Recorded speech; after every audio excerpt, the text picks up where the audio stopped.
হিন্দিতে একটা কথা আছে, লাথো খা ভূত বাতো সে নেহি মানতা। আর বাংলায় সম্ভবত এটা আক্কল রে ইশারা, ব্যাককল রে টুস করে একটা দিতে হবে আর কি, রূপসা দিয়া। এখন কেন? কারণ হচ্ছে যে যারা চালু মাল তারা কিন্তু বোঝে কথাগুলোর অর্থ কি। অনেক আগেই এই বিতর্কটা ছিল, তবে ইরান এই জায়গাটাতে আমি জানি না ওই বানিয়াচং থানা পুরাই দিছি মাহাদির মতন কি জোশে আইসা এই ঘটনাটা করলো নাকি আসলে এই ঘটনার সাথে কানেক্টেড ছিল। খেয়াল থাকার কথা, যুক্তরাষ্ট্রে প্রেসিডেন্ট নির্বাচনের সময় 2024 সালে জুলাইয়ে বাটলার রেলিতে একটা সমাবেশ ছিল ডোনাল্ড ট্রাম্পের, মানে কি বলা যায়, জনগণের সাথে নির্বাচনী প্রচার প্রচারণার।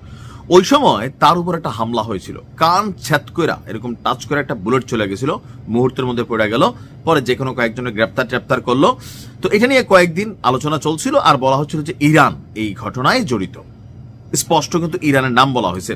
এরপরে যদিও এটা আপনার মানে কোনো আর পরবর্তী সময় আমরা আপডেট পেল না, কিন্তু ওই সময়ের যে ছবিটা, এই ছবিটা প্রকাশ করেছে গতকালকে ইরান। শুধু প্রকাশ করে নাই, নিচে লেখছে এই যে হঠাৎ করে ডোনাল্ড ট্রাম্প যুদ্ধ চান না, এটার পিছনে মূল কাহিনী কিন্তু এইখানে জীবনের মায়া সবারই আছে।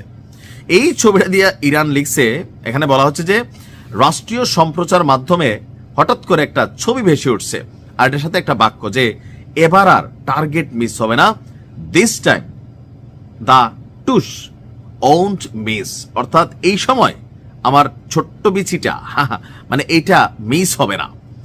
আর এই ভিডিও ক্লিপটি প্রচারের পর শুরু হয়েছে ভিন্ন এক প্রেক্ষাপট। এর বাইরে আমার কাছে মনে হচ্ছে আরো একটা প্রেক্ষাপট আছে। সেই প্রেক্ষাপটটা হচ্ছে মধ্যপ্রাচ্যে থাকা বিশাল মার্কিন সামরিক বাহিনী, এমনকি যেই দেশগুলোতে তাদের এই বাহিনীর আছে সেখানে বিশাল সামরিক ঘাঁটি, বিলিয়ন বিলিয়ন ট্রিলিয়ন ডলার তাদের সেখানে বিনিয়োগ করা আছে। আর গতবার ইরান এবং আমেরিকার যে দুষ্ট ছেলে আছে তাদের যুদ্ধের মধ্যে ইরান কিন্তু কাতারে অভিযান চালাইছিল, খেয়াল আছে তো?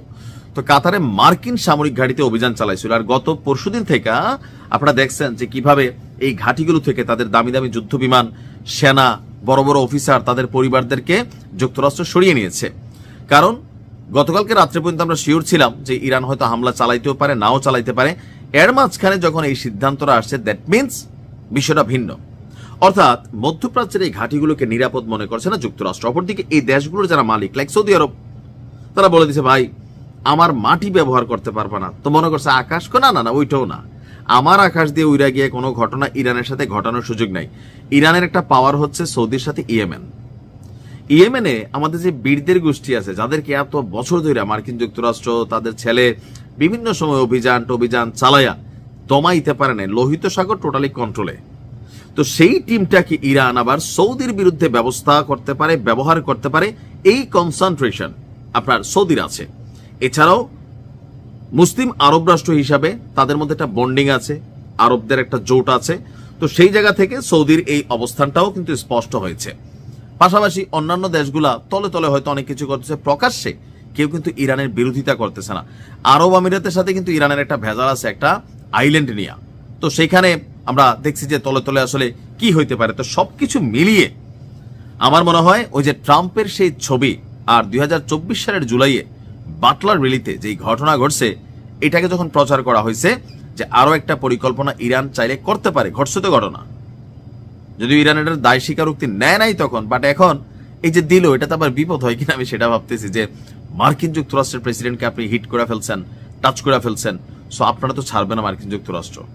বসে এসে জোশ হারাইলো নাকি এটা আসলে কি করলো, তবে কাজে দিছে। বাট কিছু একটা ঘটতে যাচ্ছে, আমার মনটা বাইরে যেতেছে, আল্লাহ ভালো জানে। ভালো থাকো।